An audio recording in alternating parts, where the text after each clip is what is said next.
Hold on. Yeah, let me. I'm gonna refresh Twitch. Okay, It's not showing. Oh, there you are. there you go. Yay! Got it. We're back. Rolling blackouts and hate project. Test. There we are. Beep boop, everybody. Yeah. That wasn't so bad. That was Yeah. fast, actually. That was The thing yeah. that- God, you guys got that up and running again in like seconds. That's really impressive. Thank you. Yeah, there's no way I would have been able to do that. like Sam is a complete wizard. Oh my god.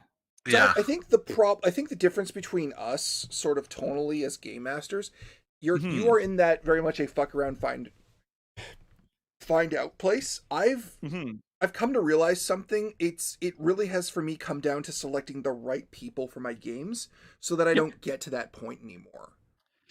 And that's exactly it. Like stacking the deck in your favor with regards to your players is really smart.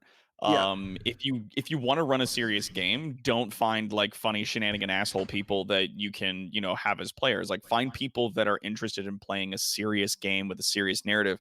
Also, like when you sit down with your players, tell them like, I want this to be a more serious game. Like I don't want this to be as many shenanigans. I want it to be more drama, more role play. And yeah, that's perfectly fine. Like that's absolutely reasonable to do that. Because one thing I had happen recently as I was guesting on a stream, and I said to the game master, like, okay, listen, I do comedy, I do a lot of comedy. How much comedy do you want? He says, well, how high can you go? I'm like, my 11 gets really fucking stupid. Do you want these? He's like, yeah, go to 11, go to 11. There you go. Funny. Okay. Yeah, like over the course of the stream, I'm going to 11, and I'm like, and he's doing like a Dresden Files style game. Oh yeah. And I'm like, do you know? And I'm doing 11, which for me is like shenanigans, horny detective, flirts around, gets yelled at kind of thing, right? And I'm like, I don't think I'm hitting the tone of this right. Like, are you okay with this? Are you okay with this? He's like, yeah, I'm fine with it. But I'm getting shut down every time. I'll swap it up. But you got to communicate with me what you want. Yeah. Well, exactly.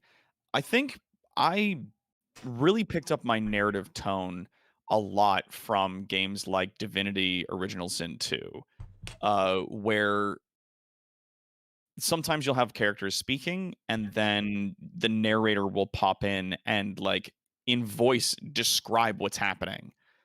Which is so cool because obviously it's a video game and obviously there's like visual aid and stuff like that. But a lot of the time, like you don't see that in a video game. So like, it's like, the person, you tell them that their child died and then you'll get like a little note from the narrator being like, their face falls crestfallen and they do this and they fidget with something in their hands. And then the character speaks again and it's like, cool, I have context more for what's going on now, for what this person is saying.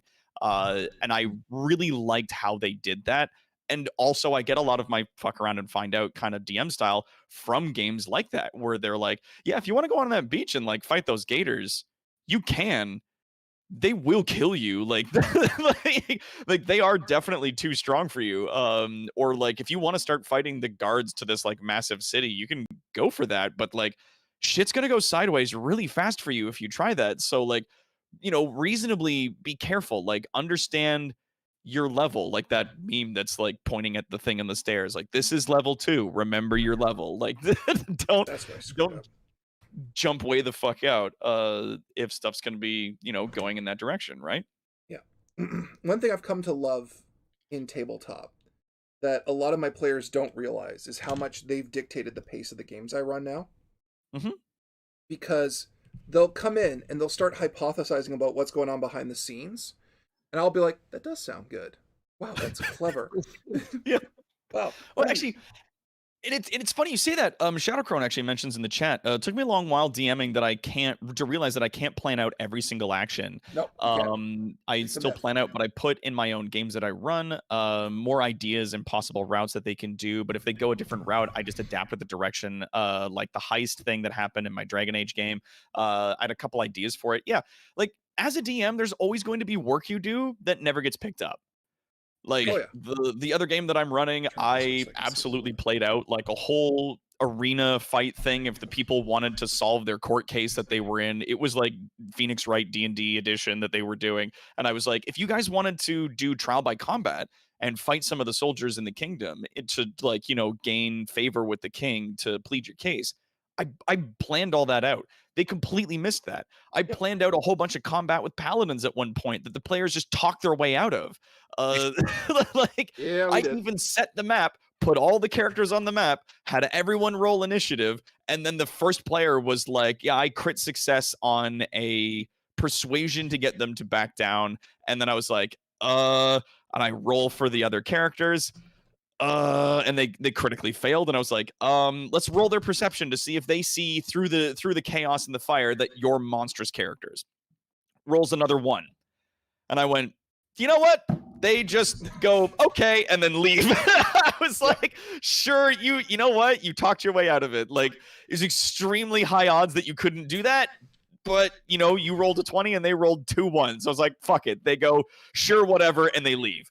And they believe that you're just mercenaries here to help the town. They don't see that you're monstrous characters, and they believe that you're here to help because you say you're here to help. And they fuck off. Like, done. I was like, I spent 4 hours building this super city map for them to play through, and like all these, I statted out a whole bunch of characters, peasants, guards, members of this like assassins group that was also in the town fighting the guards during all this chaos. Like, I spent hours building this map just to have them talk their way out of it. And I was like, well, you know what? As a DM, sometimes that happens and you just have to move on. Like, that's really. Oh, okay. Like, it's why to a degree, you can force people into a narrative, but not always. Like, it's why I think the first few sessions that a game master runs are literally the ones they have to pay the most attention to, because how the players interact with the challenges is basically going to be where the player will learn, where the players will learn how what the DM will allow. And by paying attention to how they interact with every nuance and how they approach challenges, you can build things around that very, very, very quickly.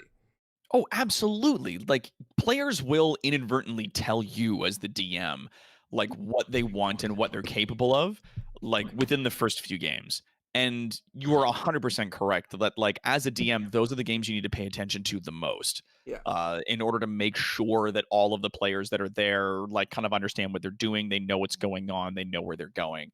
And I love that so much. I think that that's so incredibly useful. But as players as well, like, your first few games, pay attention to your DM. How do they describe scenes? How much information do they give you? When you roll certain skill checks, like if you're doing investigation or you're doing perception, how much information do they give you without you asking? Like pay attention to that kind of stuff. What kind of like narration do they do? What theme are they presenting to you? Does this feel more like a serious or shenanigans kind of game? Like, set your expectations to that and play within the space that they make you. So, you know, like for everybody, the first few games is really going to tell everyone what's kind of everybody's capable of, what everyone's comfortable with, and what people are expected to be doing. No, exactly. Yeah, Takukai. That's a great game you have planned out there. Be a shame if something happens to it. I find also that players are much more serious or much more willing to invest into characters and into a narrative